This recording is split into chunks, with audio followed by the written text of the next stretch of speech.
Well, hello, everybody. Welcome to What Happened With. Oh, What the had paparazzi's happened here. The paparazzi's here. Look out. I was like, let me try to get a story out real quick and tell people to do it. But then I messed up. My phone kept doing low battery. And then I had to click off a low battery in order to start the video. And now I'm caught doing a selfie video. I'm sorry. I'm sorry, people. Please forgive me. Well, we forgive you. Hello and welcome to What Had Happened Was. I'm Karyn Bryant. You can call me KB here with. Angela Overkill Hill. That's right. Okay, so Yes. listen, today we are talking. And your lighting always look. I feel like my lighting is dim. I need to maybe Oh, I punch got mine up. double lights, girl. Like, I'm You not playing around. I'm like, light look all at the you. angles. I don't want I'm any gonna wrinkles in here. Like, go right. please illuminate I'm my gonna punch. face. Look at. I'm gonna punch mine up some more. Then. Okay, here we go. Yeah, put Okay, that here we shit go. up. It's like the Okay, Paris filter on Instagram. Like, yes, this is the this is Paris what I want to filter. look like. The Paris filter is a lifesaver. It Yeah. is. So It we is. are we are gonna have Raquel Pennington on with us. She is the UFC number 7 bantamweight. She's just a cool chick. Yeah. I've liked her.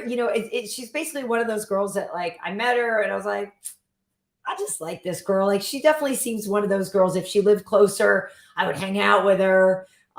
She just has a nice vibe. She's always ready to throw down, but she's just like she's a cool chick. She's got a good head on her shoulders. She never Hmm. gets dramatic. She does like she just shows up. She does the work. She doesn't bitch about stuff. She's just solid. Yeah, yeah, dude. I had a signing and I was sitting right next to her Yeah. before my fight with her girlfriend. And I Right. was like, "Oh Right. Lord, like this is going to be so awkward. Like should I say something? Is she going to say something not something rude, but just like, "Hey, weird, Right. right?" But Right. she was totally chill, super cool, and I always respected her for that, just like being like, Yeah. first thing she said was like, "Hey, that's between you guys. Like, we're just here to do a job." And I'm like, "Yay, that's what I wanted you to say." But I Right. wasn't gonna be surprised if you didn't say that, so I was happy she did. But it's like it's really nice when you get like those drama-free people who are Yeah. just hard workers, who they just like grind and they show up to work and they just do their job. And I think a Yeah. lot of that is missing in the sport because people are Hmm. so concerned with, oh, what's happened, why should I care about this fight? Yeah. And in reality, you should care about it because it's a sport and we're all trying to be the best at the sport. And Raquel Pennington, I think a lot of people are sleeping on her because Hmm. she's been around so long. But if you look at her record, if you look at the people she lost to, and you look at the streak that she's on right now, Yeah. she's coming for that belt, man. Like, I I don't know know. what her intentions are at this point of her career, but she has Yeah. a 3-fight win streak. She's fighting Aspen Ladd, who, Yep. on paper is very beatable for her because of the people she's beat in the past. Hmm. So she could be fighting for the title sooner than people think. So it's really cool to meet someone like that who's under the radar, but they're okay with that. They're just like, hey, my work Exactly. will show its worth eventually. Exactly, exactly. So yeah, we'll be talking with her, and for the context for people who are scratching their heads or figuring it out, she and Tecia are a couple. You of course have fought Oh Tecia in yeah. the past. Yeah, and so it's that like that. That's what I'm saying. It's cool that when we can keep business. And I know you've been frustrated with what's happened with the fights with Tecia, but that's different. That's separate, and it's not our thing. And It's it's it's not nothing like to do. one of those fights where I was frustrated because I felt like the judges stole it from me. You know what I mean? Like it was frustrating Right, for different reasons. right. And I do think it's cool that like she has this permanent training partner. It's a lot like Hmm. what me and Adam have. I always have someone Yes. to train with, to grind with, and it's someone that knows you like deeply and personally. They've seen your entire career unfold, and it's nice to have that in your corner because there's so many just wish-washy people. Like it could be Yeah. friends, fans, whatever, even family. You got people, cousins coming out of nowhere like, oh hey, I got some things that you can work on. And it's like, who the fuck are you? Like, I don't even remember meeting you. Like last time I saw you I Right. was 5. So it's cool to have that like really deep connection with someone who understands your struggle, understands like what you're going through as a fighter. For Not everyone sure. has that. For sure, for sure. Well, hey, so before she comes on though, there were no fights this weekend. What do you know, it's funny. You're sort of like, what do we do to pass the What time? had Like, happened?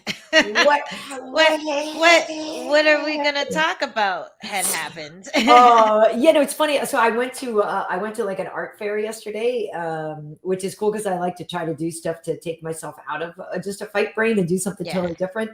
But I will say it was pretty cool because I not only did I find something that I just love, like I fell in love with this piece of art that I love. It's a book that is carved out and it's like this art. So it's not only is the book, I love old books, I love books anyway, but so this person had like, they carved this cool thing out of this book and there's this layers and it's 3D and it's just like, when I saw it, I was like, I'm like, Are you gonna show us the book, or are you gonna? Oh, just it's all the way tease over us? there. Sorry, I put it in. I put it on my Instagram.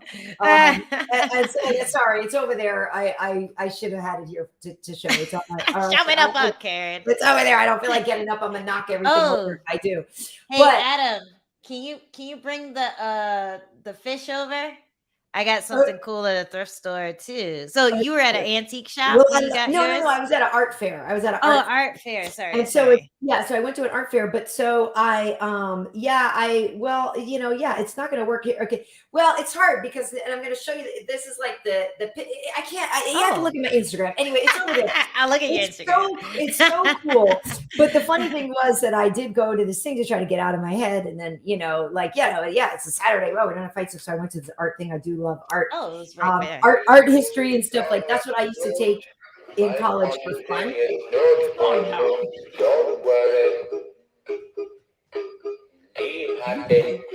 Oh wait, but this is the best part. Wait, he didn't look at the camera. Look at the camera. I remember. Oh, there he goes. Okay. How do you turn this off? Sorry. That is some really nice art. Yeah, no, my art is not quite as nice as that. But anyway, yeah. So I love this thing. But I will say it was pretty funny. At one point, I was walking by and I was just strolling around. And at one point, this guy who was an artist and he was showing stuff in his booth, he looks at me and he's like, "No fights tonight." You know what I mean? And I was That's like, awesome. yeah, no fights tonight or whatever like that. That's you know what I mean? And awesome. so I was like, all right, cool. Like, and there was a couple of people like had some sports themed art. And this one guy did a really cool thing. And he was painting, like heavy bags and he did some artwork on the heavy bags. So I don't have anywhere to hang a heavy bag of art. You know what I mean? But I remember I was walking by the guy and I could tell, I looked at him, I was like, yeah, cool stuff. And he looked at me and I feel bad because part of me is like, I know I'm the one who should be buying that, but like, I don't have anywhere to put that, but like, it's cool, but I'm going to buy this book. I think artists who do big art in LA don't expect people to buy their stuff often. You know what I mean? Because it's like New York, like everywhere is really small. You have a limited amount of space. Like not a lot of people have, I don't know, backyards or like big open living rooms where they can put a bag at. So I don't think he was mad about you for not getting his big ass bag, bag of art. Yeah. So like, it's cool. And then so was the cool, 8x10 painting of whatever. It was like, I live in an apartment. Like, I don't know where I'm going to put this, but I did see some cool things. I did see some cool things. But it is nice to kind of like get out of your head a little bit. And I know that you are actually an artist yourself. And I am curious, like, how much do you find that the martial artist and the conventional artist in you, like, how often do they meet, if you know what I'm saying? Like, when you're drawing or doing things, do like fight themes come into your artwork more? Like, or you know what I'm saying? Like, do those things cross over in your brain? Not really, just because like I feel like those are two different eras of my life. Like when I was in college, that's when I really was an artist. Like I could say I was an artist and not kind of feel like I was a poser when I said it. Yeah. But after and maybe a lot of people don't know this, but I actually worked in an animation studio after I graduated college. And then the recession hit. I'm old. This is in 2008. The recession hit. And a lot of people lost their jobs. A lot of new artists, people graduating from school, couldn't find jobs that weren't internships because everyone was holding on to their job for for their life, you know, like people who have been in the art industry for a long time. So when it came to like animation, there weren't any jobs out there that were paying. So that's when I started leaning into the fighting thing, because I had already had a couple amateur Muay Thai fights at that point. And I'm like, hey, well, you know, I can make more money bartending and teaching people Muay Thai than I can being an artist and, you know, working in a studio. So that's when I kind of just stopped art and became a fighter. And I would still do little stuff like every now and then. And me and Adam are both artists, so every now and then we'll do like little joint projects. Like we started this tradition where we would do Easter eggs, but the eggs are so good. Yeah, but they're like MMA themed. And I'm actually, maybe I could ask the chat. I'm actually struggling to figure out a theme for this year's Easter. It's coming up. And I have a couple ideas, but I wonder if anyone has a good idea for some Easter eggs. But last year I did the famous reaction from Joe Rogan, Cormier, and so Anik. And we tried to encase it in resin because I still have those eggs. This is gross. Those eggs are from last April, right? We still have the eggs on the shelf. And we're like, I wonder how long before we're going to have to get rid of them. I wonder how long. It was kind of an experiment. And I ended up trying to cast them in clear resin, like a clear resin block. Yeah, exactly. Or have you seen that stuff before? Yes, I have. Of course. Yeah, the resin is really cool. Because you it's the epoxy thing, and you just put it all around it, and then you'd have it encased in a little thing. Because otherwise, I was going to say you can hollow out the egg. You know, well, they were boiled eggs last year. Because you know what I mean? You could have hollowed it out beforehand. And I could have hollowed it out beforehand, yeah. But the problem is they are not hollowed out and were boiled. So I'm not sure if it's liquid or solid inside. Yeah, it's solid probably, but it's a little bit of both. I'm pretty sure. Yeah, I don't know what what are those 100-year eggs where they bury them in the ground like the you know what I mean? But yeah, I'm not sure. I will say this though. I wanted to pop in a couple of things. So first and foremost, Ange, Jesus say saludos to us, and we're saying saludos back, Jesus. Hey. But also Joe McKenna had on their Overkill hoodie all day today. Nice. Awesome. Thank you, Joe McKenna, for representing. You gotta post it on like Twitter and Instagram so I can repost it and like nice for that. Nice. Yeah. Well, and Sasa Gorelick saying that we look good. Thank you very much. Sasa. Yeah. Thank you very much. Thank you very much. We try. And can you pull up Warrior Fellas? Well, Al Snow saying this is the best kept secret on YouTube. We don't want it to be a secret though. We want more people to know. So tell your friends, Al Snow. Quit keeping us for yourself. Yeah, that's right. That's right. No, Thanks, Angie, can you? Did your OBGYN confirm the pregnancy? She did not. Angie came out and said she was pregnant on Friday, and if people had looked at the calendar, they might have known that it maybe wasn't real. Yeah, my OBGYN said that I peed on the wrong stick. So for people who didn't get the joke, like I know it's played out to say I'm pregnant on April Fools, but because we had so many of those mini COVID rapid tests laying around, I thought it'd be funny to Photoshop like the lines on the COVID test and say, hey guys, I'm pregnant, because it looks just like one of the pregnancy things. I don't know. Yeah. It went over a lot of people's heads. So I apologize for doing a very basic April Fool's joke, but I thought that it was less basic than it was, and because it went over people's head, it seemed more basic. So apologies to everyone who congratulated me for being pregnant. But yo, like the love was so nice. I'm like, was hey, it? Adam. That's what I was wondering. That's what I was wondering. Yo, I was like, what kind of reaction did you get? Right? Oh, people were so excited. Like everyone was like, congratulations, like sending me baby emoticons, like mixed baby emoticons. Like they were They were like really, really It seemed excited so for me. obvious that it was a joke, but I guess people forget what day it is, right? Like, Yeah, like I don't know. I feel like if I didn't have a social media presence, I wouldn't remember what day it was either. Like there's been a lot of April Fools where I'm just scrolling and I'm like, "What? Oh my god, totally. what?" And I react to like Right. 5 different people before they say, "Hey, it was a joke." So, I've been had before too. So, if you guys got had, like don't feel bad. It happens to all of us. If anything, it makes me want to get people the year after. So, yeah. Well, it's Gonna funny get it because I back. guess I used to do stuff to prank the kid, more, and Oh, then, that's always good. but I think the best I ever did was, and I learned this from somebody I used to work with years and years ago, but the best I ever did was like get like a bigger dish sponge type thing and frost it. And they think it's a cake, and then they go to try to cut Oh, it, yeah. but it's just like a sponge in there, We've and they're done trying that. to cut it. Sponge cake. It's a Sponge sponge cake. cake prank. Yeah, we've Exactly. done that.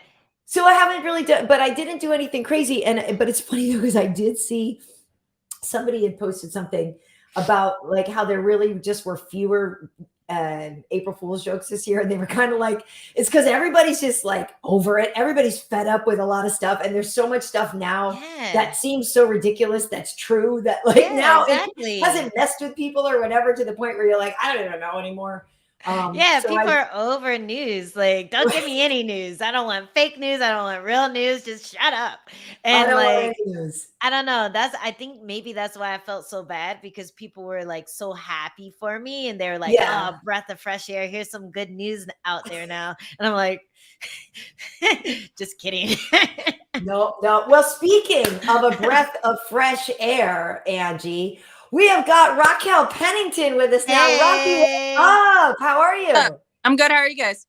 Good, good. We Good, need a little more good. light on your face because you're kind of backlit right A now. little Please. So more we're light. seeing, I don't yeah, even more know. light I'm on in your my. face. Swivel that chair around. Yeah, that's We're, perfect, actually. we're Yeah. doing like Yeah. so on Sundays we always do.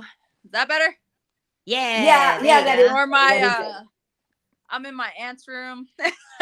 We always Nice. do a Nice. family dinner on Sundays, and so they're doing one right now. And I was like, I have an interview. I'm going in the bedroom. Yeah, okay. Aw. Well, we won't keep you too long. It would keep you from the fam bam. But yeah, listen, you're a week out from a big fight with Aspen Ladd at UFC 273. How do you feel about this matchup? Because before you came on, Angie, and I were basically saying like you could be this could be a title eliminator for you. Absolutely. So first and foremost, I'm super excited. I actually was waiting for the winner of this fight. Even though I fought Aldana, if she would have won the fight, I wouldn't have minded rematching her. Before my medical suspension, I was ranked 4th in the world. And then they ended up taking me out for that 6 months. They told me they were going to put me back in there where I was at. And instead they put me back in as 10. And then I fought 2 fights. And now I think I'm sitting at 7. Obviously, for me, the rankings don't matter. But to climb in this sport, I mean, Angela, you know how it goes. So Yes. obviously you want to fight somebody above you.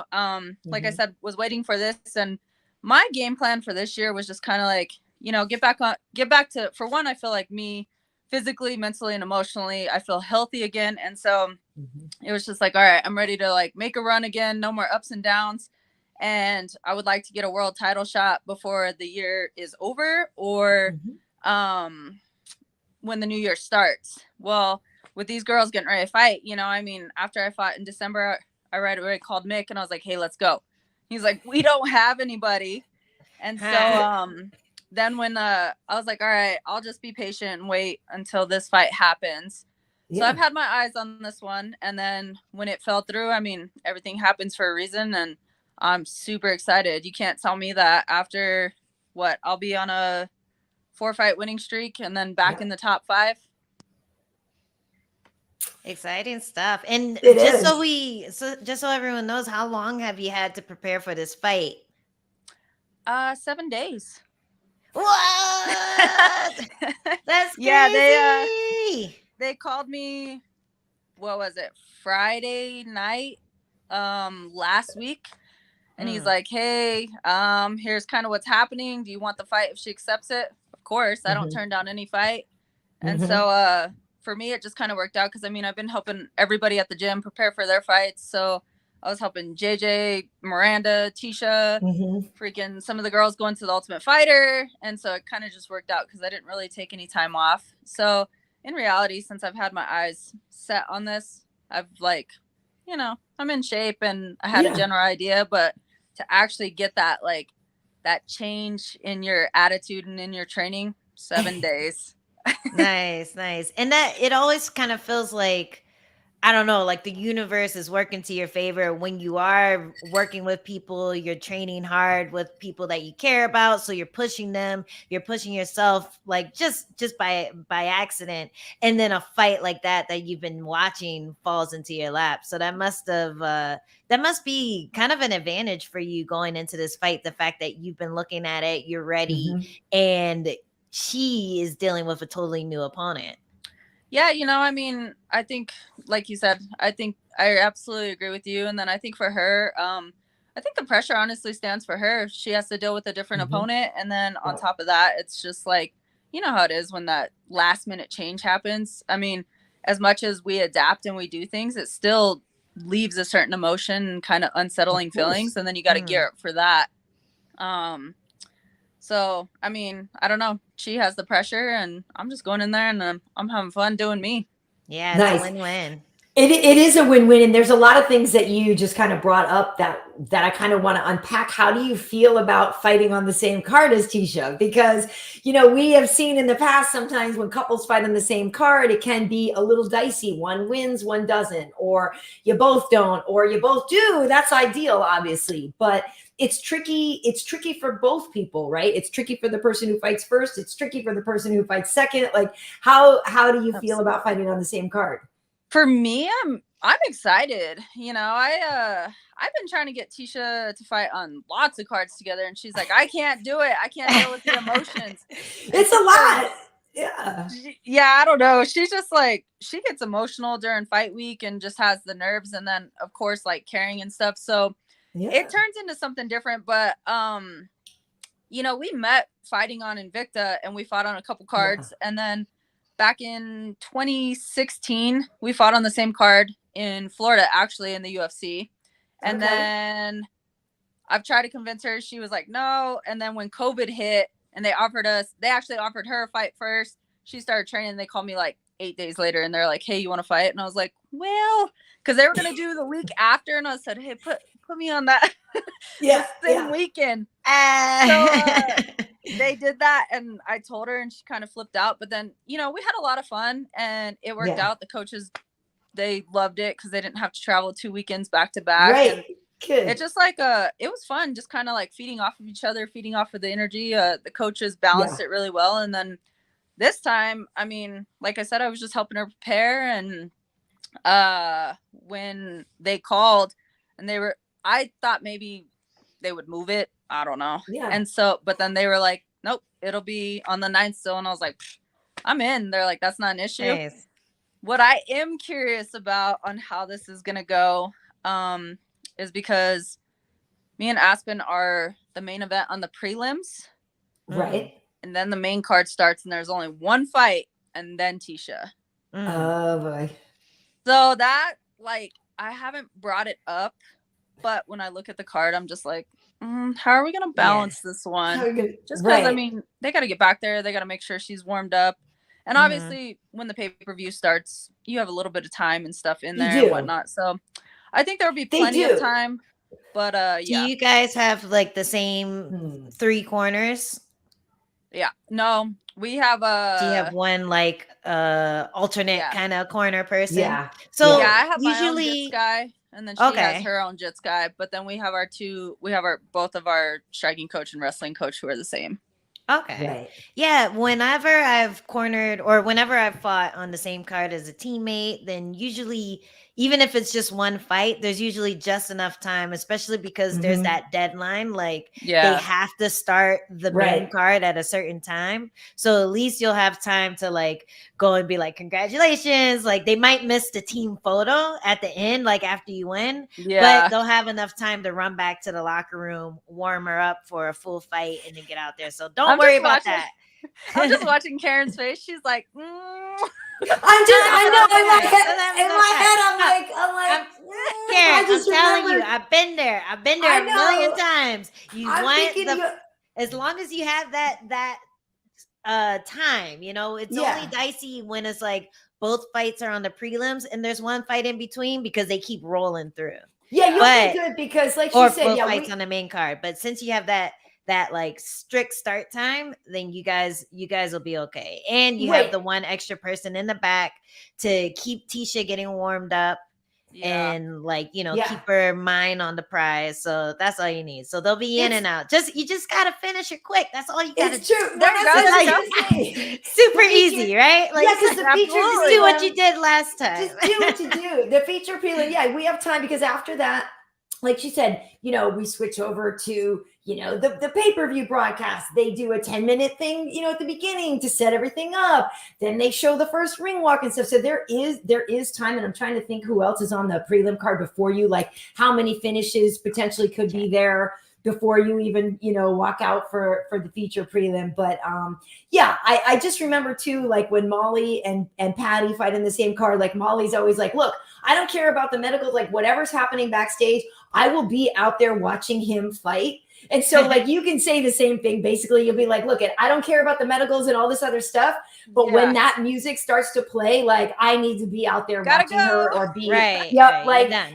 and I think if you communicate that beforehand and everybody knows also that like, yo, don't put Rocky in the media room, don't put her in the whatever, like she's gonna be a minute, you know. Oh, No, and you it'll- know what? You're in luck. It looks like there's 2 fights before Tecia versus Dern. So I think I you're thought definitely they canceled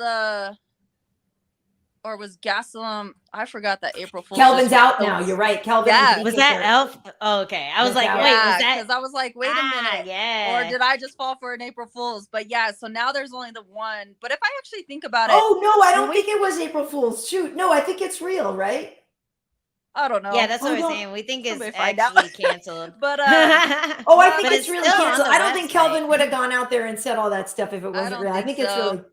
But yeah, Yeah. if I think about it, when we fought during COVID together, I remember, you know how they like shuffle us all weird, so you got to go to the PI first, and then you move into the Apex. Right. Well, I remember Tecia Yeah. started fighting, and I was supposed to get moved over so that way I can start warming up, and I actually just kind of like did a crash course before going out there to fight Marion because I stayed at the PI and they were like, Pennington, we got to go. And I was like, I'm watching this fight, and I wouldn't leave.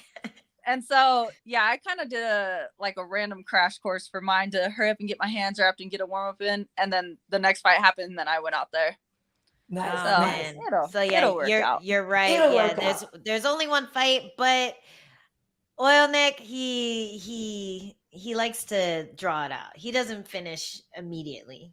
He Olynyk? usually waits until Oil Nick. Yeah. Olynyk, sometimes he- yeah, he does. If he gets you, you're Ezekiel right away, baby. But Karyn, we're trying to I'm relax sorry. together. I'm sorry. Okay, so She's like, listen, you're messing Rocky. it all Anyway. up.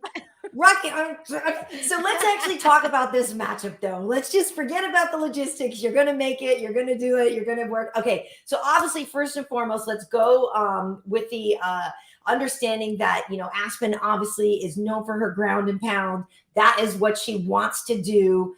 But so what do you plan to do to sort of either negate that, make sure that doesn't happen? Because obviously, you know, we know that that's how she wins her fights.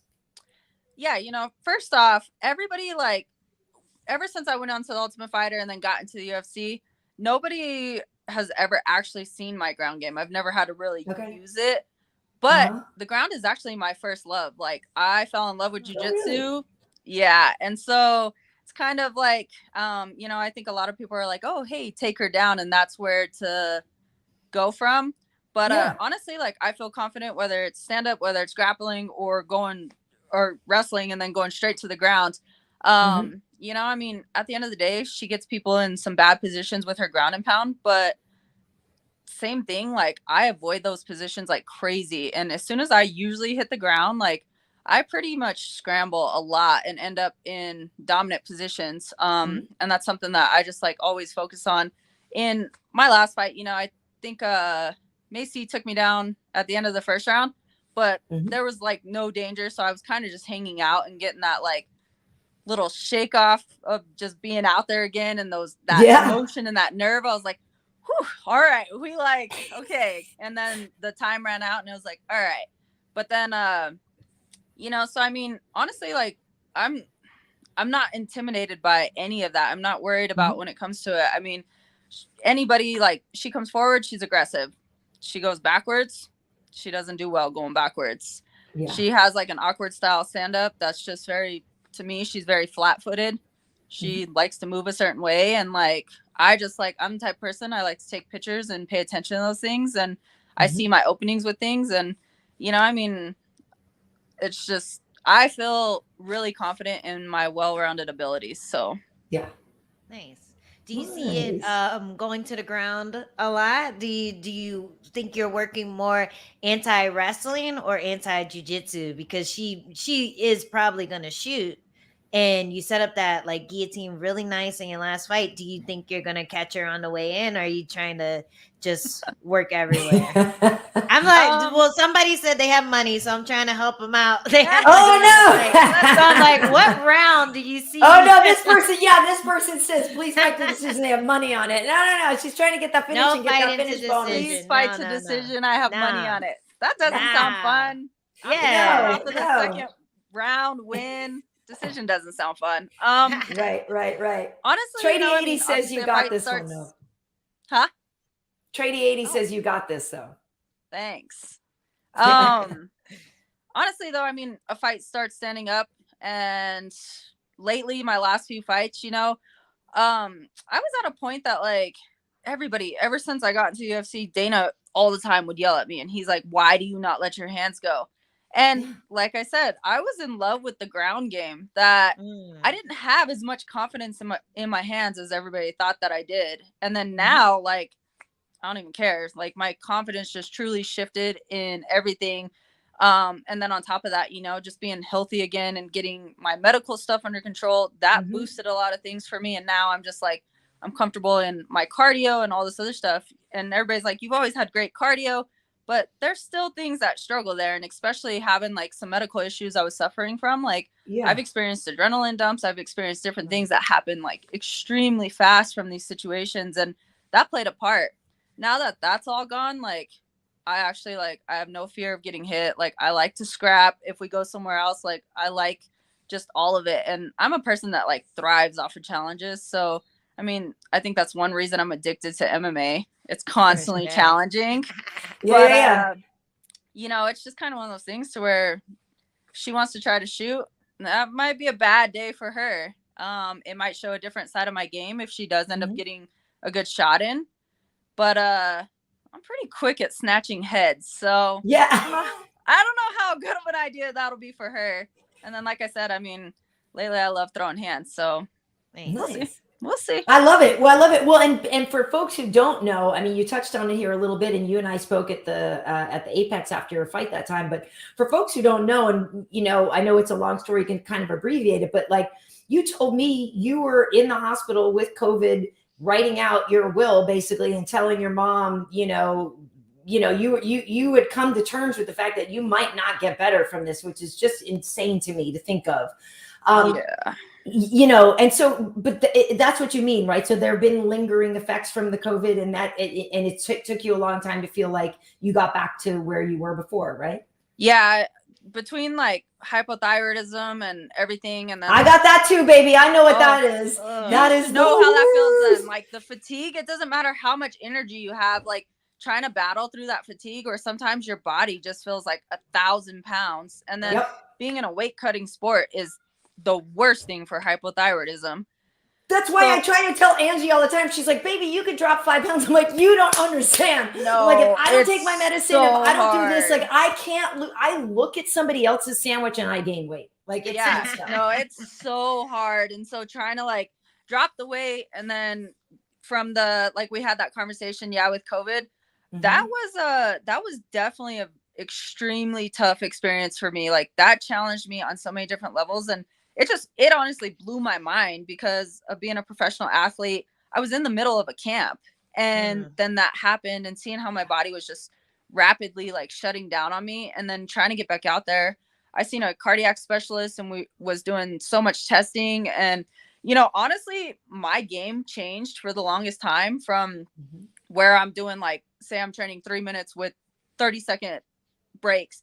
I was doing like 30 seconds with 3-minute breaks because it took so long to build back up and to get like my muscle endurance back and everything else. I mean, there's a significant difference in heart cardio and muscle cardio. And like, I had a really, really hard time getting that back. And that, honestly, when I went into the fight with Kiazad in September, that was a huge fear of mine, because I was just like, I do not want to be locked in an octagon and somebody's trying to take my head off and my body just doesn't go with me. And I think that's why, like, with her, I, like, you know, I tied up more and just kind of stayed more up against the cage. And like, I had to work. I was working through so much stuff. So everybody was like, oh, that fight, blah, blah, blah. And it was just like, you don't understand the stuff that I overcame and walked out of there with my hand raised. Now I know. And then with Macy, I was like, now I'm freaking, let's go. Now I'm back. And then now with this one, I'm just like, all right, I'm stoked. And it's the first time fighting in front of a crowd since 2019. Yes. More exciting. Yeah, exciting. And well, for anyone who is dealing with similar issues, how did you overcome that? Was it just like a time thing, or did you go to a specialist, or what did you do to get your health back in order? Honestly, it just took time. I just had to learn how to be patient with it. I kind of upped my body on vitamins. Ever since everything with USADA, I don't like putting anything in my system. But at the end of the day, when your body's depleted, for one, being an athlete, but then for two, having something like that, like, I started upping the vitamin intake. I really, really, really focus on like no less than 8 hours of rest and just listen to my body, because even in the times that I thought I felt great, I would go a little bit too far. And then all of a sudden it felt like it set me back like 5 steps further. So it was really important to kind of just truly listen to your body and to take that time, up your water intake. Like I said, I mean, I seen the specialists, and so I seen a cardiologist on multiple occasions and stuff. But other than that, it was just slow. Like, I trained once, and then I would take like 2 days break, and then I would train again.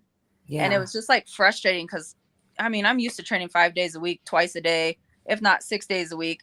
So trying to just kind of build back up. And then on days that like I felt sluggish again, I would just taper it back off. And it was a lot of mental training too, because I mean, it's an emotional struggle. So of course, I had to pay attention to that too. And it was time. And, you know, aren't you, and because I feel like you guys have kind of tipped your hat to what the long-term plan is, right? Didn't you and Tecia both go to med school now? Or like, haven't you both completed some medical stuff? Are you guys going to do that after the fight career is done? Tecia did criminal justice. Oh, okay. Criminal justice. So she's like obsessed with criminal justice stuff. I tell her she needs to be a lawyer, because you get that girl on something and she just starts arguing, and like, you're not gonna win. And that's like, all right, you got it. I heard it. I did the medical stuff, which that's a blessing and a curse, because it's like, I have a little bit too much knowledge. So I was gonna say, like, it might have helped you to some degree, but then not on the other hand. It helped me, but then emotionally, like, it was kind of like, well, here's the reality of things too. But I always made the joke, you know, that after fighting, I was gonna go around or I said before I finished my career, I would just beat people up and then pass out my business card and come see me. I'll take care of you. Nice. I'm still very interested in it, but I actually think, like, now going through like injuries and different things and having to bounce back and whatever, I coach high school gymnastics. I still want to coach when I get out of like actually being an athlete. I want to coach MMA and do things. So I actually want to open one of the largest gyms in Colorado Springs and give everybody a home to like train. And I want to put like a cafe and stuff, a recovery area in there and whatnot.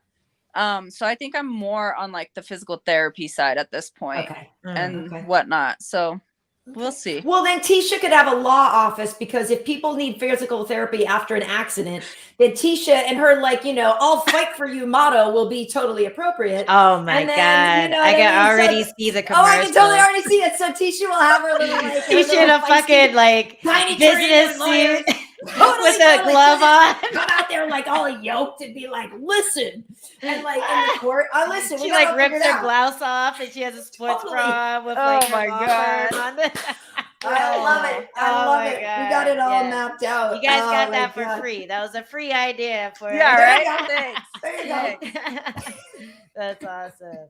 So speaking of after you're done fighting, you've been in the UFC for a long time. Do you see that light? I say light because like I can't wait to retire because then I get to yell at people for the rest of my life, yell at people to work harder. Right. But do you see that light at the end of the tunnel anytime soon? Or are you just playing it day by day, seeing what each fight gives you and doing it that way? Because sometimes people have like a strict, like, I'm going to stop fighting when I'm 35, or I'm going to stop fighting when I'm 40, or I'm never going to stop. I'm going to die fighting. What's your mantra on that?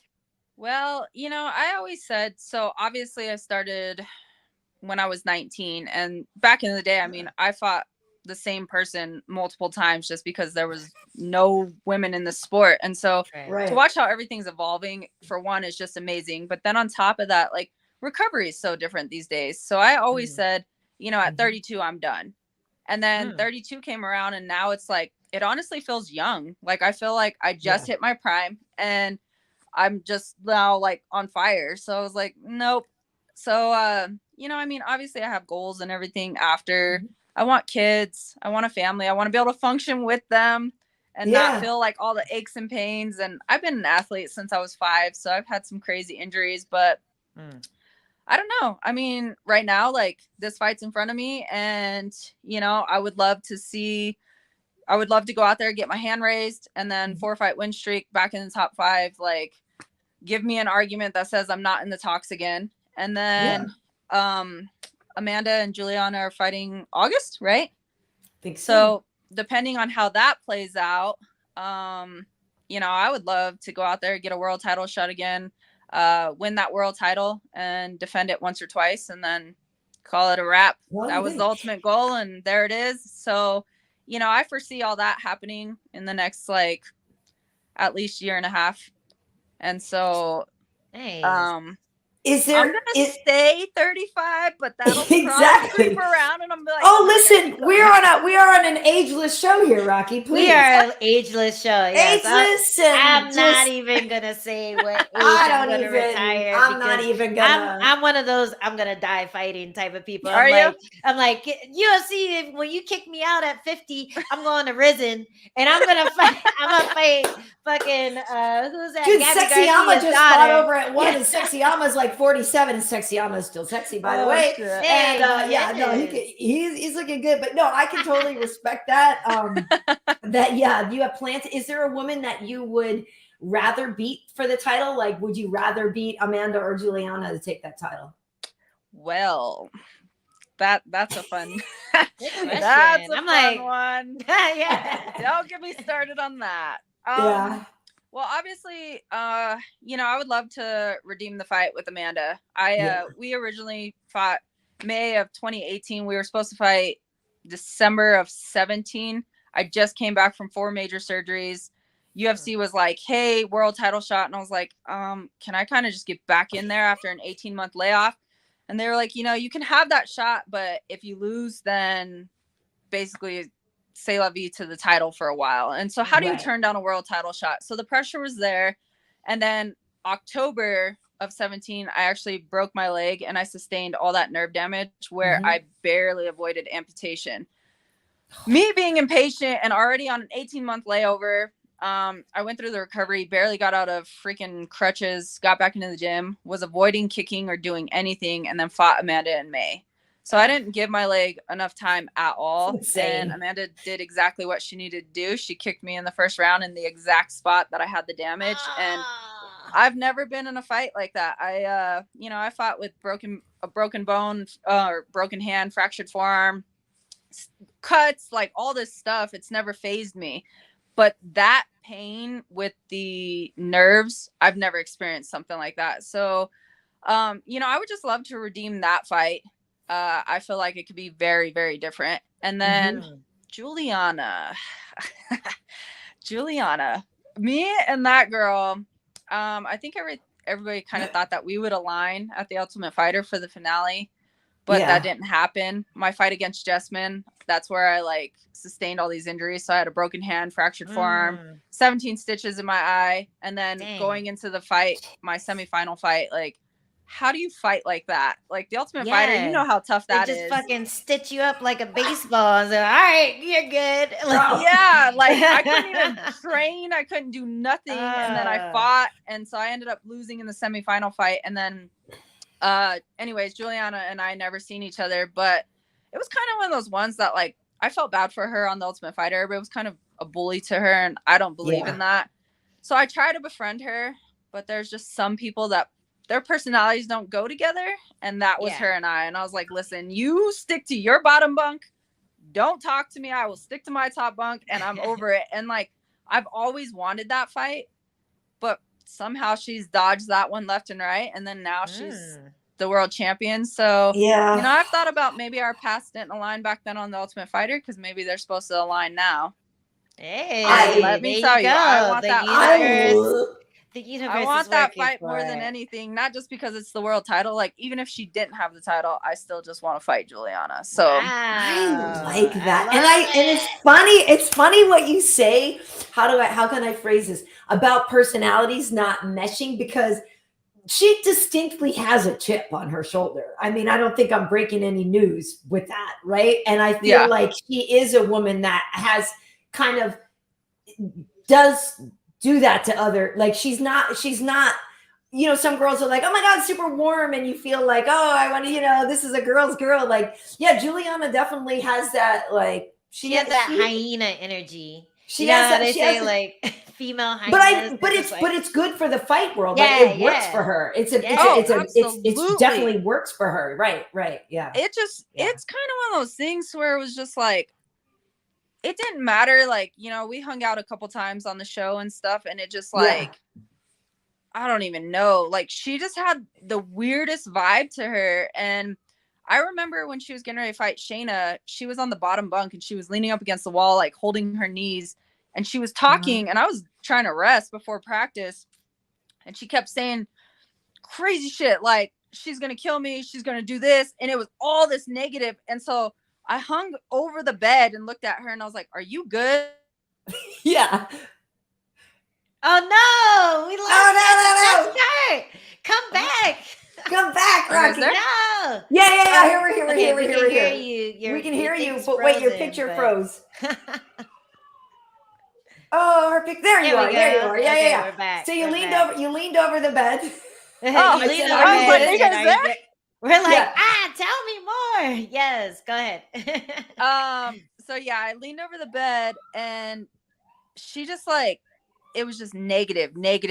So I got out of bed and I went downstairs. Misha happened to be at the house, and I said, hey, your girl is like losing it upstairs. And she's like, oh no, that's what she does before a fight. She tells herself all the worst things. And I was just like, oh hell no. Like, it just rubbed me wrong. And so I was like, okay, to each their own. But like, it was just one weird ass thing after another. And like, she just like, I don't know, like, sometimes she's just like oddly rude, but then other times it seems like she needs like that normal, like,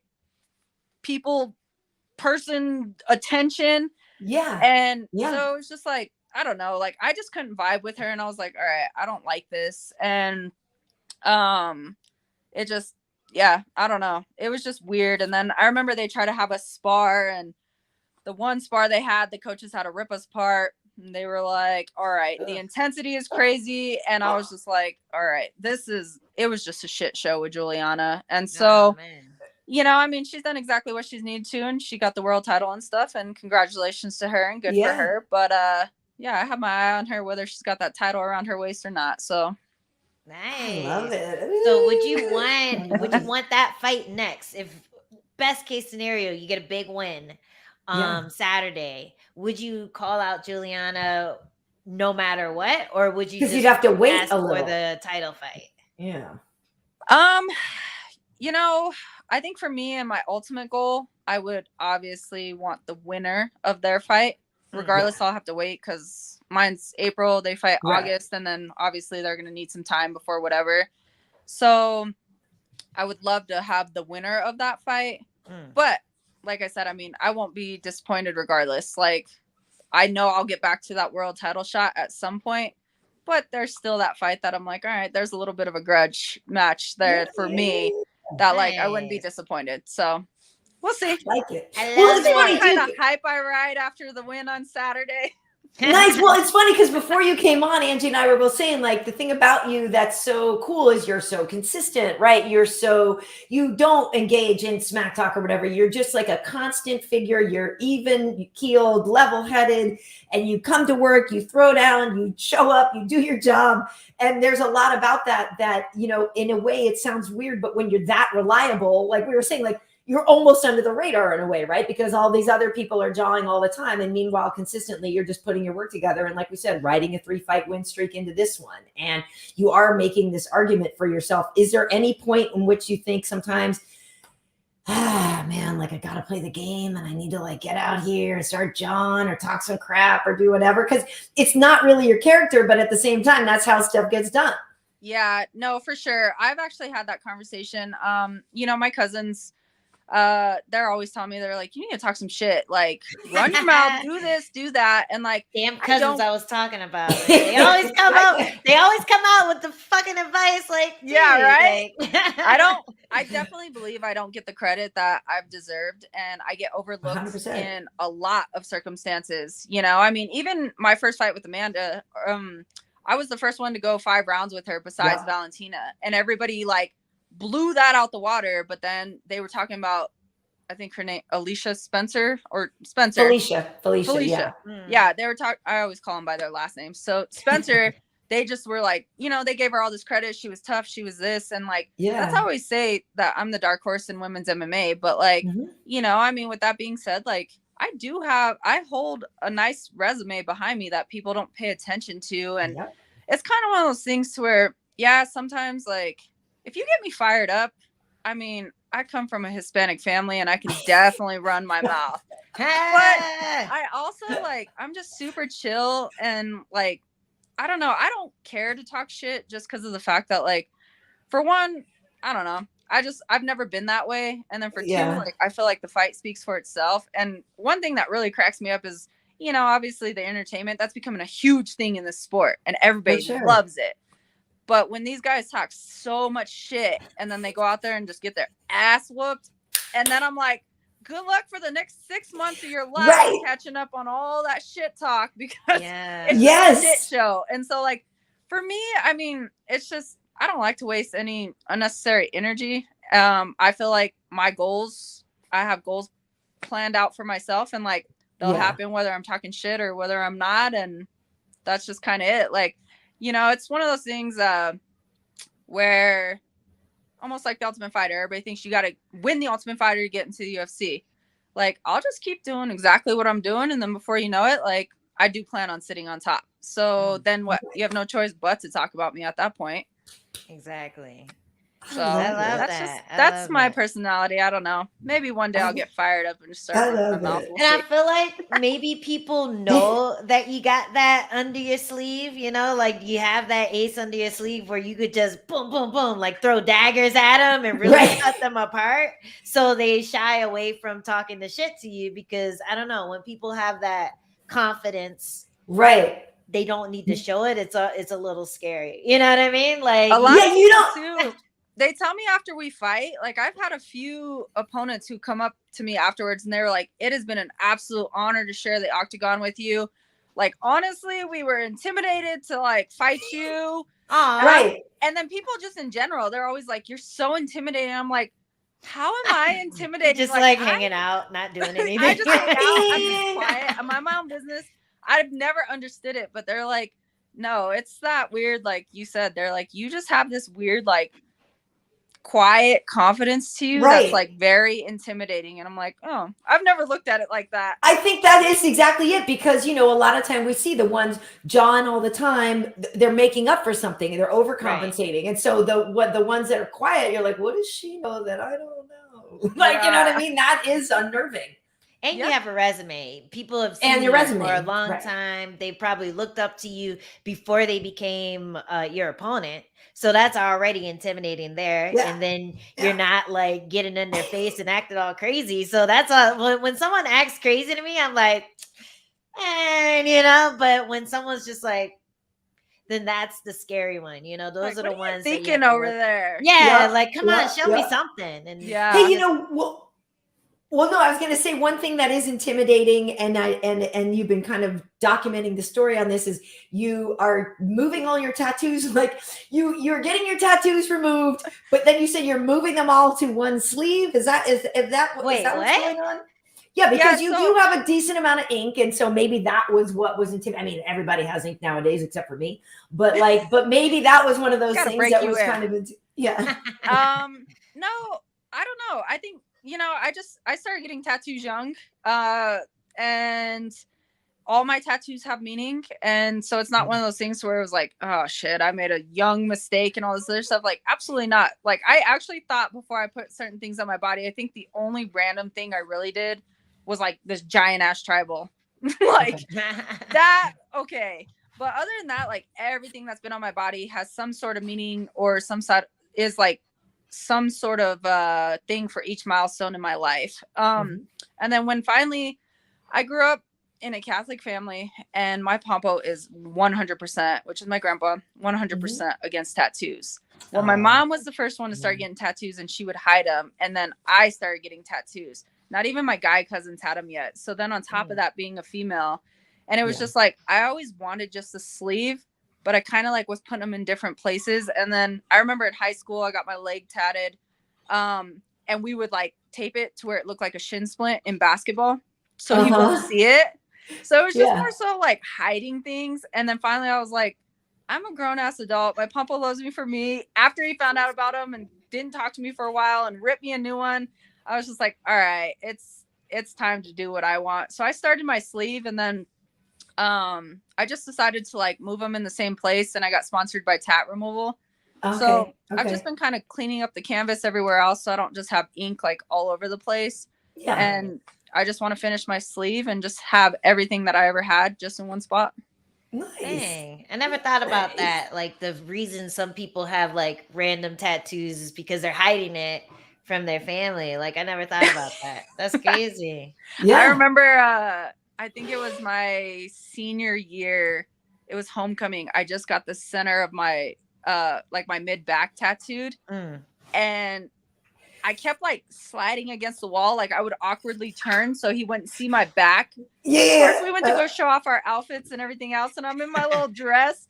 And my pompo always has a habit of like when he grabs us grandkids, he'll kind of smack us. And my tattoo was fresh, and he was just like, boom. And I was like, like they got the funniest picture of my reaction, but he had no clue I had a tattoo in my mid back. And so it's just like, it was crazy stuff like that. Well, listen, I know you got to get out of here, but I wanted to ask you one last thing, because I feel like you and Tecia posted engagement pictures in the snow in the Rockies. Like, I feel like it was a long time ago now, girl. And I know it's COVID, and I know a lot of things happened, but I feel like ages and ages ago, you guys posted pictures saying you're getting married, and then nothing's happened, I don't think, right? So, oh my God, you're opening. What is the progress with that? Hopefully she's not watching this. You're opening a can of worms right now. I'm sorry. I'm sorry. On Fight Week, Karyn, come on. I'm sorry, but I need to know. I need to know. No, honestly,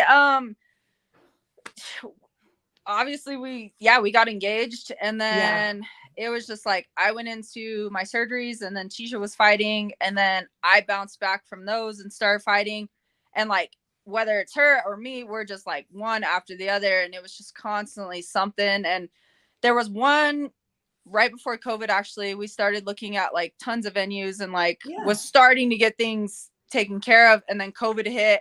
And so I just feel like it's just been one thing after another that's kind of just been in the way. And you know, the way that I tell Tecia, I'm like, I already feel married to you. Calm down. Like, it's fine. It's just a piece of paper. And she's like, no, it's not. So it starts this whole thing all the time, but I try to taper it off with other things. But no, I mean, obviously it's something that we want to do. We just, it is seriously hard being two professional athletes on a big stage. Like whether I can athlete imagine. or sitting on the sidelines, she's doing the opposite. And so it's just, and she was just like, you can plan it all.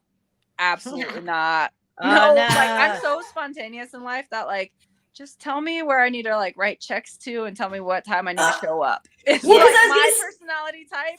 So it don't work. I got your solution. I got your solution. Let's hear it. International Fight Week.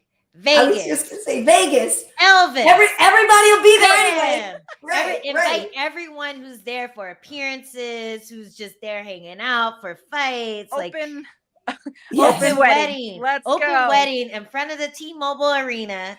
Like, there you go. I'm just saying, on a pre-show, Rocky, I'm sure we could get you and teach it. I could probably get certified to be a minister. Go get certified. I'll go get certified for this. Yeah. We'll both go out there as I would love, you don't even know, I would actually love that so much. Like, do it. I will go down as the wedding coordinator just by giving you that information. You can put me on the list. Is this in July?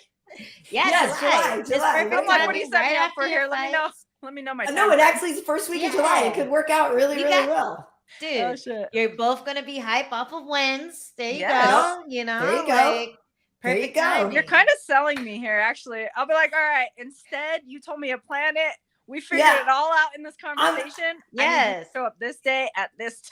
No, listen, and I'm not even kidding. Like, I want to get certain. Like, I would love to be the one to marriage. Like, I would love to be the one to do it. I would be. All right, now you got motivation to get certified. Yes. Yeah. Oh my God. Very MMA That'd be awesome. Yeah. Well, listen, awesome. I know it is. It's your family time there. It's your Sunday meal at your aunt's. I do love, and it's so funny because every time I see your mom, I'm like, is your mom only like 12 years older than you? She's so young. You guys, I love the relationship you have. You're so close. She's my sister. I took her on a Valentine's Day, birthday, Mother's Day.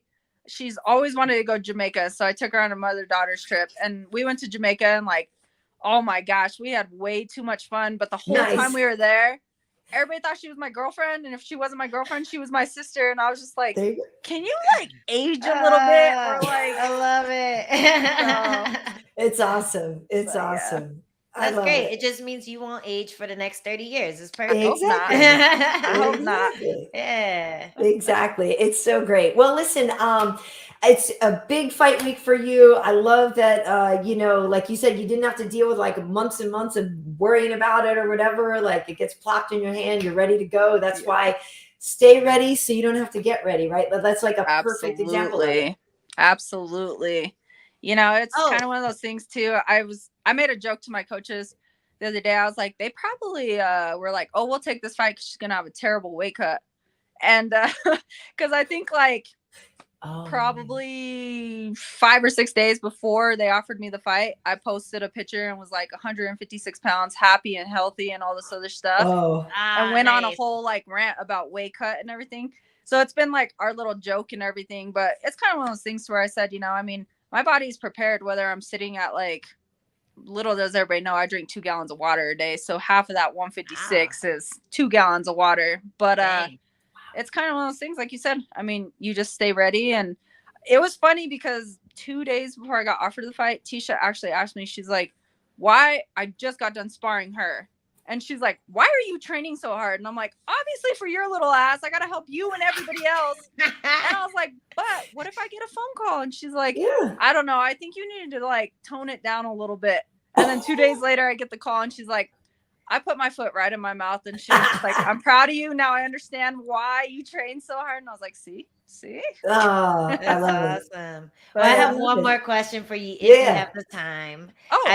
Guys, I could talk to you guys all night. Okay, cool. All right. So you're coming fresh off your first finish in a few fights. What do you think is the key to getting those finishes? I've been asking everyone that I bring on here, especially finishers, what do you think is the key to getting a finish in your fights? Honestly, first and foremost, you have to have fun with whatever you're doing. When you're having fun, nothing's going to stop you. And then on top of that, a lot of people they go into any competition, sometimes focus too much on what their opponent's going to do. I think it's extremely important to focus on what you're doing and just let your skill skill set show itself, you know? And that was one thing for me. Like I said, I mean, I just found my confidence all around, and it was just like, okay, if we're going to scrap, like, let's scrap. But I'm the type of person, like I told you, I take pictures. And even when I'm watching film, we all have it. As much as we want to like, oh, we progressed, we did this. Yes, we're all growing. But there are areas that we're so used to that some of us, we all naturally fall back into those habits sometimes.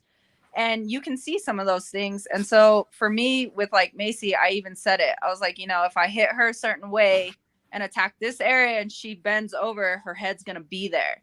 Nice. And so it was kind of just something. And then on top of that, like just visualizing. I feel like if you truly like, the mind is really a powerful, powerful thing. So as much as you like visualize certain things, like we can make it happen. You gotta do it up here first and foremost, and then you go out there and do it. And while you're doing it, you just have fun. So I think I definitely believe that was me last fight. Like I just genuinely like embraced every second of it. There was no emotion. It was just like, man, I'm truly grateful to be out here doing exactly what I love. I got another fight right away. Like I'm healthy, like just all these things. I got the best rest at the hotel. Like I was able to actually sleep and recover. There was just so much to be like grateful for. And it was just like, all right, like trust in every skill that I have wherever it goes. But I even said it before that fight. I said, you know, my last fight, from that fear that I experienced from coming back from COVID and having like a slower pace than what I wanted to, they asked me in media day, they were like, what would you rate that fight? And I was like, well, for me, I rated it a 5 because like, obviously I can do so much more. And I said, but then at the same time, like I want to rate it higher because of everything I overcame. But then I said before that fight with Macy, I was like, this fight's not going to decision. Like I'm actually tired of going to decision. And I stated that. And it was originally supposed to be Julia. And then when the opponent switched in like 2 weeks, I was like, well, my game plan is still set. I don't even care. And so it was just whatever you manifest.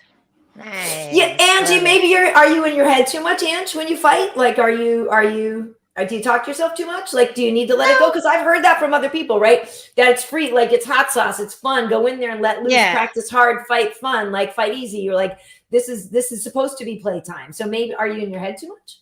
You know what? I think it's different for every fight. And when you go out there and you try to finish, or when you chase the finish, I feel like, I don't know. I feel like there's a different mentality for chasing the finish or trying to put on a clinic, you know, like trying to put on like a striking clinic or a grappling clinic or whatever.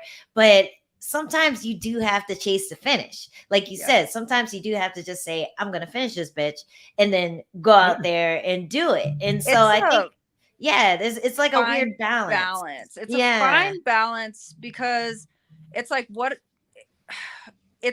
you manifest, right? But then at the same time, the way that we are and the way that our minds work, if we focus on something too hard, sometimes we don't perform to our best of ability. And so it's like, you know, we have these goals and we're like, okay, and everybody's like, hey, you got to do this or whatever. And, you know, I mean, I'm sure you can relate to this. Like you said, every fight is absolutely different and every game plan is absolutely different. But if we go in there and just focus on like either what our opponent can put out, we're not focusing on ourselves. And so it takes away from that. If we're like, all right, we're going to do this, this, and that, a fight's a fight. Anything can happen. So that's why I always state, like, that's my biggest thing when I state having fun. When you're having fun, you're just going to flow and your toolbox is going to be wide open. And at that moment, that's when you have the opportunity to impress yourself, because then you're just like, you're grabbing those different tools and stuff. But it is super hard. I mean, I don't know how you feel before going out to a fight, but like, I do get emotional. Like for one, I mean, I'm stage fright. Like I'm actually really shy, which is probably another reason I never really talk too much shit. I used to be the little girl that hid behind my mom's leg growing up. But now, like, you know, I'm on the biggest platform of individual sport. And, you know, I have the emotions of going out there, and every fight's different, especially when you're climbing, especially, you know, the rankings, different things. I mean, pay-per-view cards, like there's so many things that play a part into it that, like, as much as we get excited, I don't care who you are, we're all human beings. We all have that emotion. Like we can be so excited. Yeah. But a lot of people fail on how do they filter that excitement? Do they let the nerves get the best of them and it pulls back some of their potential? Or do we kind of like feel, some people just kind of like really feed off of it and then it unleashes more potential? Like there's so many different things, but I know that like I go like this a lot because it's just like, all right, like as much as I'm confident in myself and stuff, like you're going out there, you're getting locked into an octagon, anything can happen. And for one, that in itself is oddly, insanely exciting, but then it's truly scary, you know, and it's just it's really hard sometimes to where like, I mean, like I said, some fights it's just like, okay, like whatever, and then other fights, I mean, it can go behind the scenes too into training. Like, do you have nagging injuries? Well, I was going to say too, I would think a lot of it would come from that, like knowing if you really did everything in your preparation, right? Because camp is camp, fight's a fight. Like you've done it before, right? And you know in hindsight which camp that you kind of cut some corners in and maybe got lucky and still won that fight, or you know the time when you worked really hard and it still didn't go your way, but you can at least find the confidence in that. Like I know for me on shows where I'm like, whoo, thank God they didn't ask me about that guy because I did not look at his fights. You know what I mean? Or whatever. Like, no, but seriously, it's the same thing because in no matter what we do, you don't have that confidence to have the playtime if you didn't do the preparation. Absolutely. So I have to feel like you feel confident and you can go out there and play because you know you put the work in. Absolutely. How do you feel, Angela? I don't know. It's because I've been in there so many times. I always feel like there's a misconception that people think if you are in your head, you're afraid of getting hurt. And I feel like I've never been afraid of getting hurt. And I feel like you're probably the same way. Like you're never afraid of getting hurt. I think there's more of a fear of embarrassment and more of a fear of not doing what you prepared to do. You know what I mean? Failure. Because that fear of failure. Yeah, not performing to your ability. To your potential. Yeah, absolutely. And like you see that a lot. I like to compare fighting to public speaking or comparing it to like having a big like meeting where like you have to present something and if you do well, you get a promotion or something like that. You know what I mean? So like, I feel like fighting is more similar to that than like a schoolyard fight because you're not really worried about you know what happens after that. Getting a fat lip, right? Yeah, like I'm not worried about walking through the airport with like 2 black eyes and people giving my husband weird looks. Like I'm not worried about that. I'm worried about getting that win. So if I have a broken leg and I got that win, I'm A-okay, you know? Yeah. But on the flip side, it sucks. And it's like the highest high, but it's also the lowest low. You know what I mean? And until you're on that big stage, until you're fighting for the title, like I don't even know what that feels like to fight for the title and either win or lose. You still don't know the highest highs and the lowest lows yet. And I think every time you go into a fight, you bring in that past, you bring in like old feelings, you bring in like all these emotions that you almost have to block out. And I was watching Ted Lasso. Karyn, you said you were watching that too, right? Have you seen Ted Lasso yet? I haven't.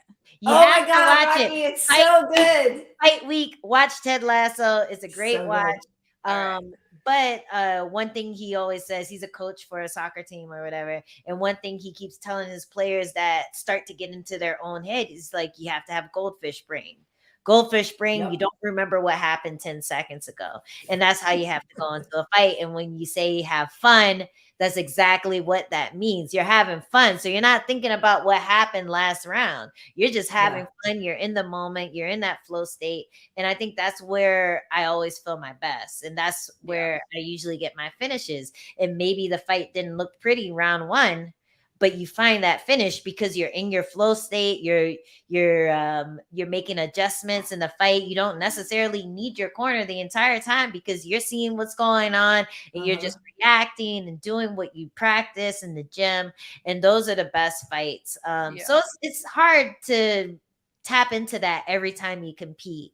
It is. But I think it's really cool that you've been able to get there, especially with your health issues. And I feel like also just coming into the fight healthy after having so much extra outside stuff bothering you, just coming into a fight a little carefree makes it a lot easier. Yeah.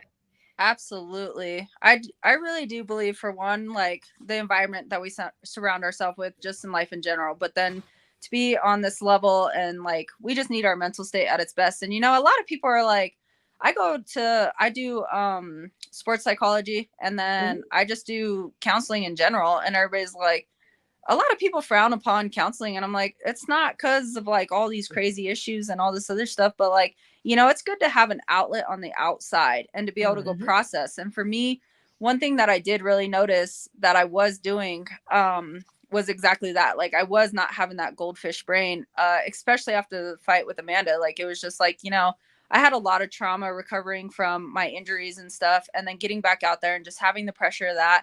And like you said, the highest of highs and the lowest of lows, and going on to that high platform like that, and then it turning out that way, like it was just extremely disappointing, and like it was hard. And you being an athlete, you can probably relate to this too. Sometimes the way that we feel when we're actually performing as opposed to the way it looks are polar opposites.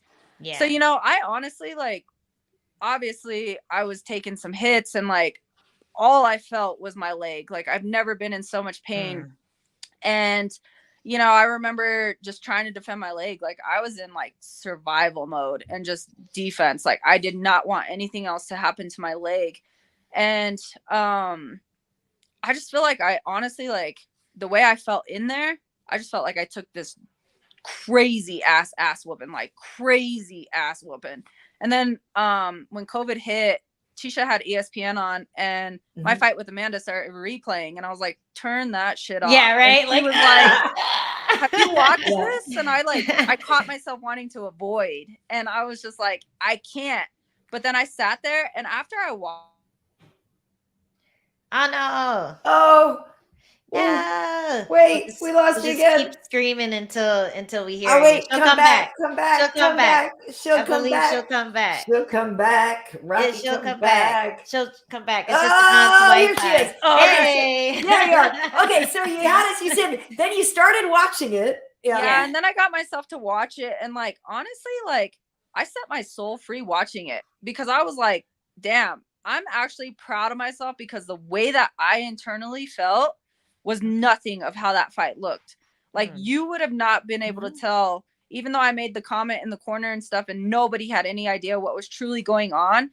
Right. I honestly felt that fight looked 1,000 times different than what it even looked. And I was like, shit, I'm proud of myself. So like, it really is important to, as much as we want to avoid those certain things, like, we can't avoid. We have to unlock why we feel certain things and process it and understand it. And then that allows us to take that next step and to continue to grow. And it is that carefree feeling, because then you truly do have fun when you're understanding those moments or understanding those emotions, or just understanding, processing, and then you truly let them go. And there is nothing to the past, because at the end of the day, like, it's being versus becoming. I wouldn't want to be the 24-year-old athlete I once was, even though I may have felt like I was in the greatest shape ever. Like, for the longest time, I always said, yeah, I remember when I fought Misha, like, I was in this shape, I was in that, but it was because I went through so much trauma after that fight, with all the surgeries and everything else, that like, it was easy to relate to a good time. But honestly, I wouldn't want to be that athlete, because I'm so much more advanced in my skill set, in my mind, my maturity, and so many different things that like, okay, like, it's good to like look at it like the rearview mirror is small for a reason, and the windshield is huge for a reason. Yeah. So it's like important to look at that. Oh, she's dropping the science on us. She's dropping the knowledge. I do get what she's saying though, with the looking back at your past self. Sorry, we lost you again. Yeah, we lost you for a second. But no, you're right. You got to look forward, and you should take what was the past, but don't live there, right? Yeah. No, you can't live there. You got to just process, and you got to let that shit go, because at the end of the day, it doesn't change. You can only change the future. And like I said, I mean, before I don't know if you heard it, but like, the rearview mirror truly is small for a reason. and then the windshield is huge for a reason. So just when you can learn to like look back at it at a small glimpse, understand it, process it, and let it go, and see what picture, your mind frame will be totally different. Your actions will be totally different. Like your just everything, like you'll feel so much more free, and that's something that's truly like benefited me. Nice. Yeah. Well, listen. Go ahead. I was going to say on that, I feel like we should leave it on that because it's such a great. Or we lose you after you drop another amazing nugget. So. I know. This has been Life Lessons with Raquel Pennington. But yeah, no. Great counseling session. Thank you. It's so true. But and I even said before you came on, I was like, man, if Rocky lived near me, like I just know I'd hang out with her. Like, and I feel like I've said that even probably to you. And hopefully you probably get that sense when I see you at the Apex and stuff like that. I just always thought you were a really cool chick. And I just always have felt like that you're one of the good ones. You're somebody worth rooting for. But also, like I said before too, I love, because I'm real close with my mom. Like I love seeing you and your mom. I'm real close with my daughter. Like it just, there's just a lot of real positive stuff about you. And then you throw on the fact that you can throw down, and it's always fun to watch you fight. You always come prepared and ready to just scrap. And we always know with a Rocky fight, like we're going to get something good here. We're going to get bulldog chokes and this, that kind of thing, all kind of stuff. So it's just great. It's a lot of fun, and just really happy to see you back in action. Happy that you're cured from the COVID. Happy that, we're just getting to see you get maybe some more activity, right? Because you did have to take that big break. So it's nice to see you active. And I'm glad that you can come and talk with me and Angie. No, it means a lot. I'm glad you guys had me on. I mean, I've always enjoyed our conversations and stuff. And, Angela, I know that you have your animosity with the little one on the other end, but I mean, not really. I just wanted to beat her up. That's all. I'm separate from all that. I've always I'm separate from all that. I've always followed your career and stuff and whatnot. And like, I admire your fighting and everything. And so it's an honor to talk with you guys. I'm glad that you guys reached out and whatnot. And, we'll have to do it again. I'll have better Wi-Fi next time if that was my end cut now. You got to do the live broadcast for the wedding. That's what. Exactly. Yes. Oh my God. Well, what had happened was they got married. You got to get certified in the meantime. I'll get certified in Vegas. You figure out the live broadcast there, ma'am. Yes. There you go. I'll be the surprise flower girl. Tecia would love that. Like, she'll love it. She'll love it. Yeah, that's awesome. That's awesome. It'll be perfect. Well, yeah, listen, safe travels to you. Enjoy your family time and everything. And we are looking for both you and Tecia to throw down and show out at 273. So really looking forward to it. Thank you. I appreciate it. Are you going out there? I will not be working this one, unfortunately. Okay. I wish. That would be fun. All right. Well, I better hear you rooting from across the way. You will. Yes, you will. From sure. Cali. Yeah. All right. Sounds good. Take it easy, Rocky. Thanks, Rocky. We'll talk to you guys later. See ya. Bye. Bye. All right. What a cool girl. Come on. I mean, we can have a kumbaya moment. We can all get together. Because I do think it's with Tecia, like I said, it's like a work thing, right? It's a professional animosity. It's not a real thing. It's like, I bet we could train together, and I would only talk shit behind her back. I would be very nice and cordial in front of her. I mean, because really, honestly, at the end of the day, you obviously have more in common than you don't. You know what I mean? No, for sure. And you know what? We weren't like not friendly to each other on the show. Like it was always like pretty, just pretty like even kill. You know what I mean? Until we got booked to fight, and then I like went on this whole like shit talk campaign. Like, but I was a very young fighter then, and this time around there was a little shit talk, but it was more so I just wanted to fight her, and just like now, like I had like really civil conversation with Raquel, and she's just so chill, and she's just like, it's that veteran thing, like she's been around every different type of fighter, every different like situation. You have teammates fighting each other, you have friends fighting each other. Like at the end of the day, drama free is the easiest way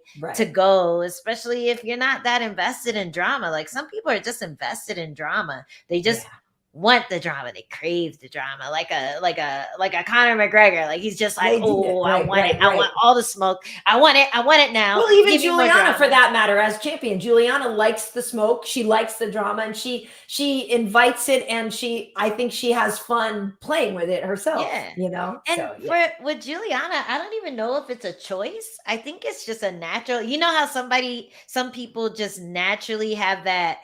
That's what I'm saying. It's a chip on her, so like she's like that magnet for drama. Like people are just like, "What's up with you?" And like she probably doesn't realize that it's her.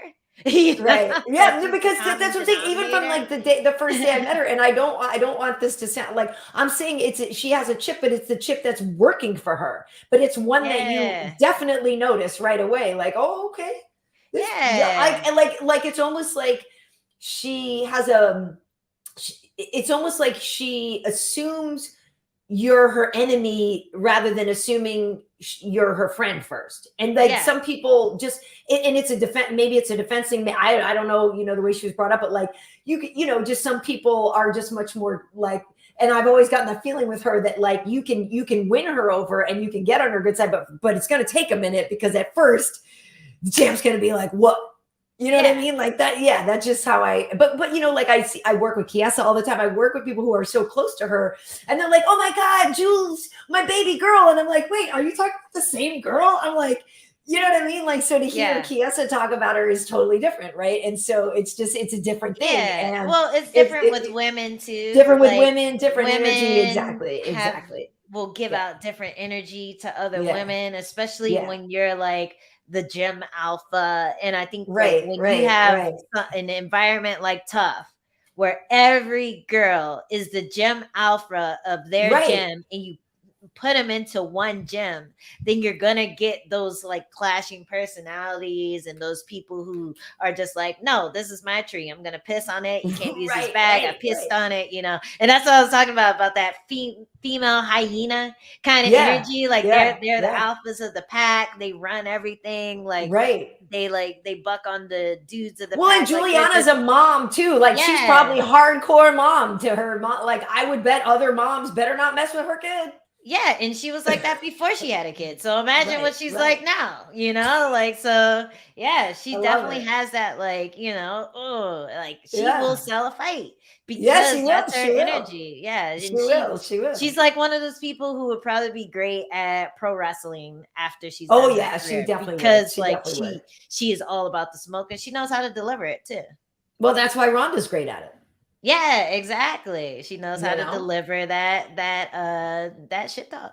Yep, absolutely. Absolutely. Hey, listen, hello. Hi, Dinah259 from Korea. Finally caught you all live. Hey, we appreciate you. What's up?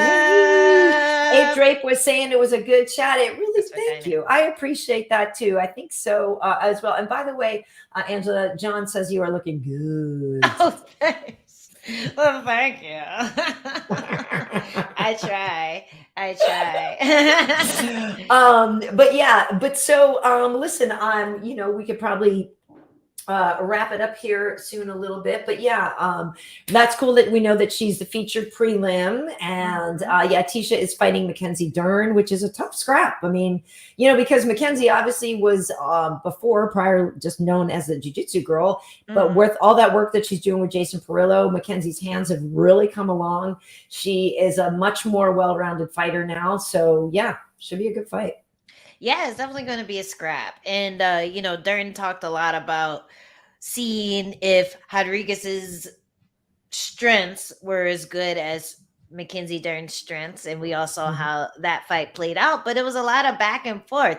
You're not necessarily sure how that fight would go if you shook it up and replayed it a few times. So it was a lot of back and forth. And this is a big deal for Tecia because if she wins this fight, people could be looking at her for a title match, especially if it ends up being Rose as the winner of the fight. You have that rematch that could happen. Actually, no, she fought Carla as well. Carla as well. I was going to say, at this point, I think a lot of them either are way, rematches for her. Either way, it's going to be a rematch that they can sell. They show Tecia's resurgent from that 4-fight loss streak that she had back in the day. And then, on the other side, you have Dern, who's trying to get that win back and get like that momentum back from the Rodriguez fight. So yeah, it's going to be an interesting fight.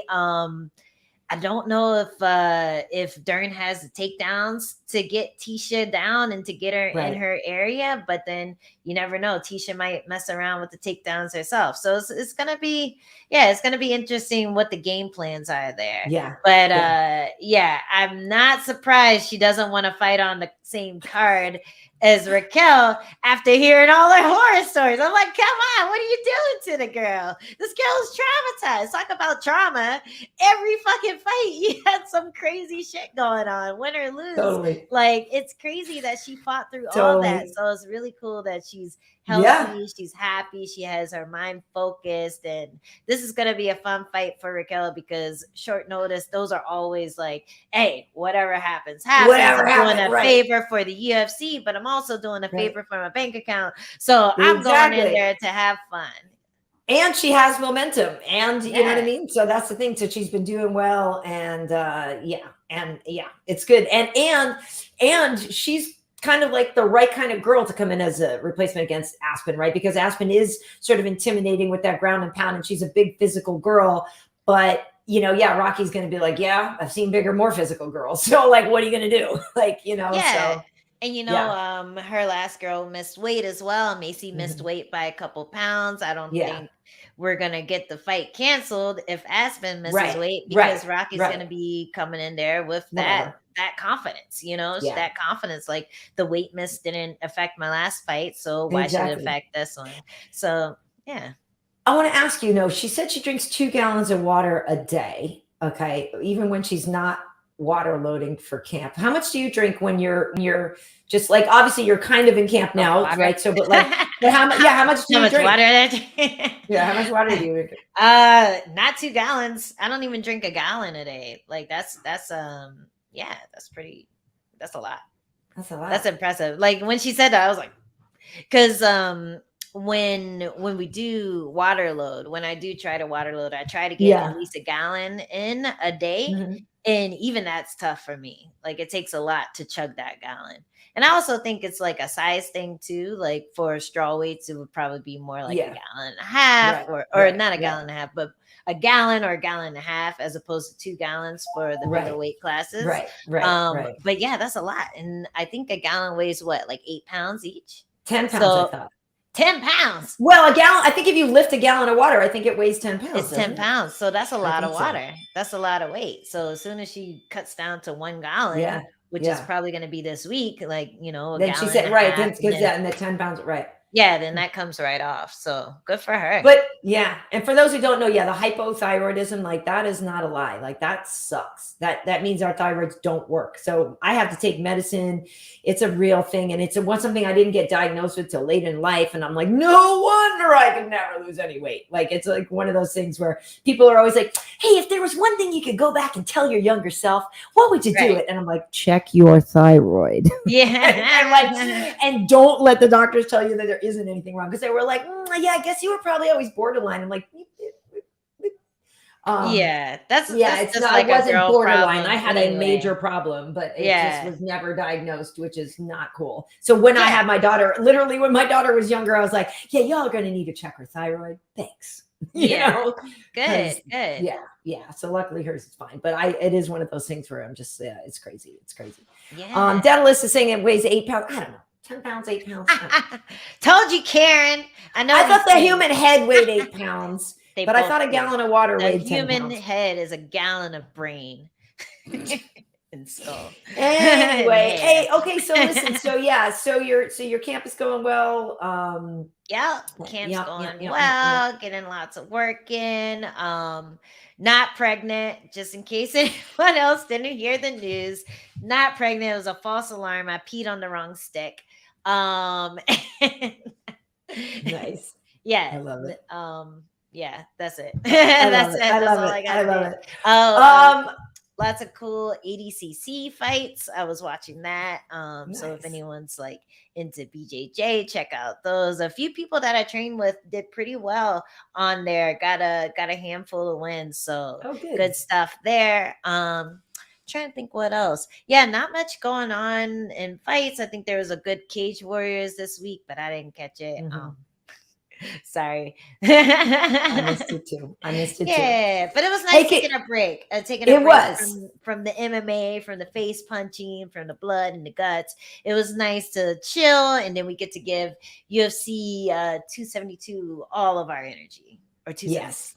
273. Absolutely. Yes. Hey, so listen, in the meantime, where can everybody find you on social media? Everyone can find me on Instagram at Angie Overkill, on Twitter at Angie Overkill, on what do you call it? On TikTok Twitch? at Overkill Oh, Hill, okay. and Right. here on Twitch, if you're on Twitch. Yeah. Most people aren't, but thank you for the people who are on Twitch at Angie Overkill. Yes. Nice. Nice. And what For about me, you, Karyn? over on YouTube, and if you're watching this on YouTube, hit that subscribe button. If you're watching this on Twitter, also those are Karyn Bryant, Karyn. Bryant as in Kobe, no relation, but may he rest in peace. Over on Instagram, I am KB Heat. So we'll have another Tuesday night festivities. I put the call out to somebody. I'm not sure if he got back to me yet to secure my guest. So let me see. Well, maybe he has written back yet. Wait, has he written back yet? He has written back. Okay, cool. We got Mickey Gall for Tuesday night. So nice. Yeah, because Mickey's on 273 as well. Yeah.